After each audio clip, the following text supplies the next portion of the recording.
এই বাংলাদেশে আসলে নতুন যে আমরা একটি রাজনৈতিক বন্দোবস্তের কথা বলছি, নতুন রাজনীতি কেমন হবে সেটা নিয়ে চিন্তা করছি, বারবার প্রশ্ন করছি। এই চিন্তার উত্তর বাংলাদেশের, ভারতীয় উপমহাদেশের যে কয়েকজন রাজনীতিবিদের ইতিহাস ঘাটলে, জীবনী ঘাটলে পাওয়া যায়, তার মধ্যে অন্যতম এবং প্রথম সারির একজন হচ্ছে মাওলানা আব্দুল হামিদ খান ভাসানী। এবং সবচেয়ে গুরুত্বপূর্ণ বিষয় হচ্ছে তার জীবনী থেকে আমাদের এই শিক্ষাগুলো পুরো বাংলাদেশের মানুষকে নিতে হবে এবং এখান থেকেই আমাদের আগামীর রাজনীতির যে মডেল আমরা চিন্তা করছি তার অনেকটাই আমরা নিতে পারি। সেই জায়গায় 4 থেকে 5টি পয়েন্টে তার জীবনী থেকে আজকে কথা বলতে চাই। প্রথম কথা হচ্ছে, আমরা আমাদের জায়গা থেকে বিশ্বাস করি যে বাংলাদেশ অবশ্যই একটি অসাম্প্রদায়িক দেশ আমরা চাই। সবচেয়ে গুরুত্বপূর্ণ হচ্ছে মাওলানা আব্দুল হামিদ খান ভাসানী একজন ধার্মিক মানুষ ছিলেন, কিন্তু এই মাওলানার কথাই যদি আমরা বলি, এই মানুষটি সবচেয়ে বেশি মর্যাদা পেয়েছেন অন্যান্য ধর্মের মানুষদের কাছে। আপনি যদি দেখেন এই মাওলানা উপাধিটি কারা দিয়েছিল, এই মাওলানা উপাধি দিয়েছিল হিন্দু ধর্মাবলম্বী ভাইরা। আপনি যদি সেই জায়গায় লক্ষ্য করেন, এই যে আমাদের মাওলানা আব্দুল হামিদ খান ভাসানী, তার ক্ষেত্রে যদি চিন্তা করেন, তিনি একটি কথা বলেছিলেন তার জায়গা থেকে, সেটি হচ্ছে যখন জিন্নাহ দ্বিজাতি তত্ত্ব নিয়ে কথা বলছিল তখন তিনি এই দ্বিজাতি তত্ত্বের বিপক্ষে ছিলেন। হিন্দু এবং মুসলিম এই দুটি ধর্মের ভিত্তিতে দেশ ভাগ করা হবে, তিনি এটির পক্ষে ছিলেন না। তিনি একজন ধার্মিক মানুষ ছিলেন।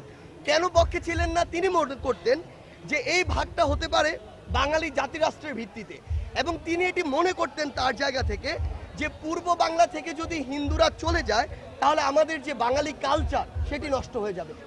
একজন মুসলিম ধার্মিক মানুষ হয়েও তিনি বিশ্বাস করতেন একটি রাষ্ট্র বা দেশের ক্ষেত্রে এই যে কালচার, এই কালচার শুধু একটি ধর্মের কালচার নয়, এই কালচার একটি অসাম্প্রদায়িক সকল ধর্মের সমন্বয় কালচার।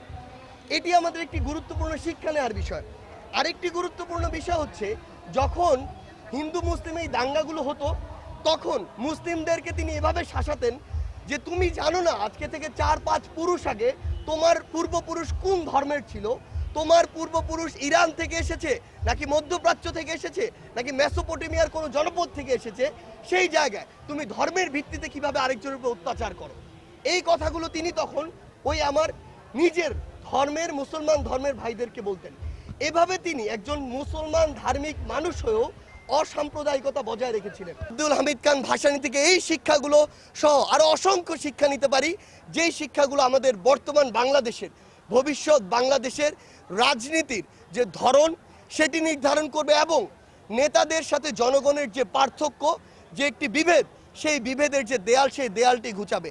এবং সবশেষে মাওলানাকে নিয়ে, আমাদের লাল মাওলানাকে নিয়ে একটি কথাই বলতে চাই যে ওই মুহূর্তে ওই শাসক এবং শোষকদের বিরুদ্ধে গিয়ে নিজের গার্ডস শো করে, বোল্ডনেস শো করে, যেভাবে একজন বলেছিল যে পিণ্ডির জিনজির থেকে মুক্ত হয়েছি দিল্লির দাসত্ব করার জন্য নয়, এই কথাটি বলার গার্ডস আমরা 24-এর অভ্যুত্থানে দেখিয়েছি।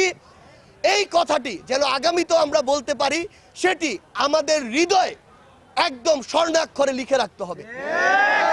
আমরা আমাদের জীবনের প্রত্যেকটি জায়গায় ঠিক এভাবেই আমাদের মাওলানাকে, আমাদের লাল মাওলানাকে আমাদের আগামীর বাংলাদেশের অন্যতম একজন আইকন হিসেবে রেখে বাংলাদেশকে সামনে এগিয়ে নিয়ে যেতে পারি।